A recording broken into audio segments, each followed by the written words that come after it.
What's going on, you guys? Becca Switzer with Nirvana by Nature and Roof Sales Mastery. And I want to talk with you guys today about breaking patterns. And some people, we've all been there, right? We get frustrated with ourselves that we keep repeating a pattern over and over, whether that's with an addiction or a habit that we can't break or can't seem to break, or a relationship pattern, or a mindset pattern. And it can be very frustrating when our internal belief system has been, honed to this point where we continue making choices that don't actually align with the person that we want to be or the results or the things that we want to have and achieve in our lives. And it can be very frustrating to keep finding yourself there and you're like, what is wrong with me? How do I break the pattern? Well, I believe, and I'll share a personal story. I was always very, very thin my whole life, like super skinny.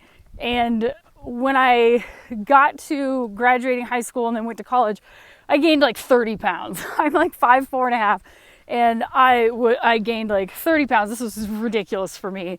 I had never weighed that much in my life. I didn't even realize that it happened. And when I did recognize, I remember I came home for Christmas and my parents had taken pictures of us at Christmas and they were developed, and I opened up the photos and was looking at them and I was like, who is that Humpty Dumpty sitting on the couch? And it was me. I was like, how did that happen? And I really became ashamed and like hated my body, and I panicked. I was like, I have to fix this. And I ended up developing an eating disorder, which I still struggle with, to be 100% honest, sometimes today. It's way more managed, but I developed an eating disorder that I really struggled with, anorexia and bulimia, for 6 or more years, really up until I was like 25 or 26 did I really finally kind of get it under control or manage better. And I was so frustrated with myself that I couldn't stop binging and eat, like compulsively eating, binging, and then feeling really, really guilty, and then either throwing up or punishing myself by starving myself for 5 days until I lost control again. And then I'd be binging, I'd be sitting there shoving food in my mouth the whole time in my head going, why are you doing this? Why are you doing this? Why are you doing this? And it wasn't until I was able to do 2 things that I could break out of that pattern. And by the way, this can apply to anything. I'm using the eating disorder example just because that's the first time in my life that I realized I could choose differently. But here's what I did. I had to really pause and go, okay, here I am, and I don't like this behavior or the result of it. Step 1, okay, I really don't like doing this. I hate doing this. I don't like how it makes me feel. It's not what I want to do.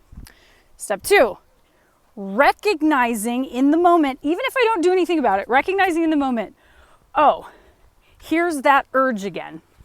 Whether that's to pick up a cigarette or call your ex that sucks, or shove an entire box of Cinnamon Toast Crunch dry in your face, right? Whatever the choice is, you go, I feel that urge. Here it is. And just pause even for 10 seconds and go, okay, before I shove this whole box of Cinnamon Toast Crunch in my face, I'm recognizing that I have the urge to do it.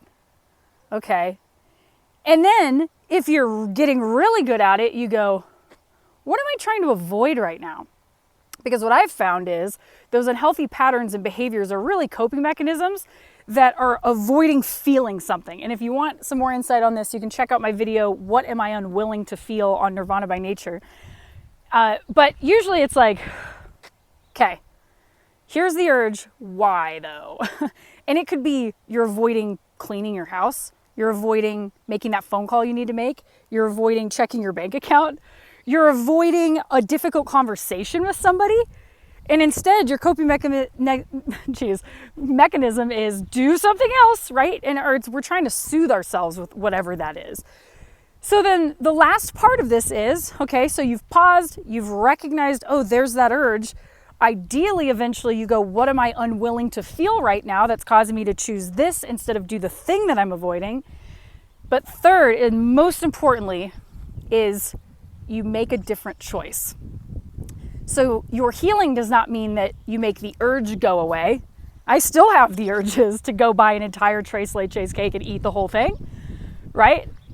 When I'm sad or whatever. Sometimes I still do.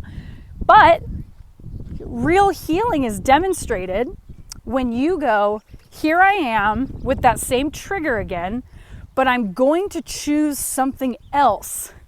So you see it and you choose a different path. You make a different choice. Whether that means, oh, this is an instance where I would normally flip out, say something mean, and then give this person the silent treatment.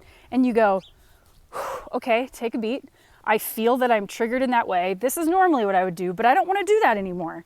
So I'm going to make a different choice. I'm going to take a few breaths and I'm going to journal, or I'm going to write this person a letter. And then when I realize that I said a bunch of mean stuff, I'm going to erase that one. And then I'm going to write it again until I get to how I really feel, right? So I remember one time hovering over a drawer that I kept all this candy in. And I stood there and I was about to just go into a blind binge. And I said, no, I don't do that anymore. And every time I had that urge, I would just tell myself that. I used to do that, but I don't do that anymore. And you can do that with anything. It was so powerful. It seems so like such a small way to respond. But that changed the whole trajectory of my bad habit or my compulsion. It was, I don't do that anymore. Practice that. Sorry about the razors driving by, but practice that. That is such a powerful pivot that you make. So recognize your patterns, know that you want better, and then make a different choice. That is how you break bad patterns, and that is how you change your life. So don't beat yourself up for having the triggers. Our triggers and our wounds and our compulsions are just, they're conditioned into us by our traumas and our lives and just the ways that we've learned to cope and past experiences and stuff like that. But where your power lies is not in controlling the urge, but controlling the response. I hope that helps you guys today. As always, subscribe to the YouTube channel here. You can check me out on Instagram, Nirvana by Nature, Roof Sales Mastery if you're a roofer. I love you guys. You're doing great. I'll catch you on the next one. Bye.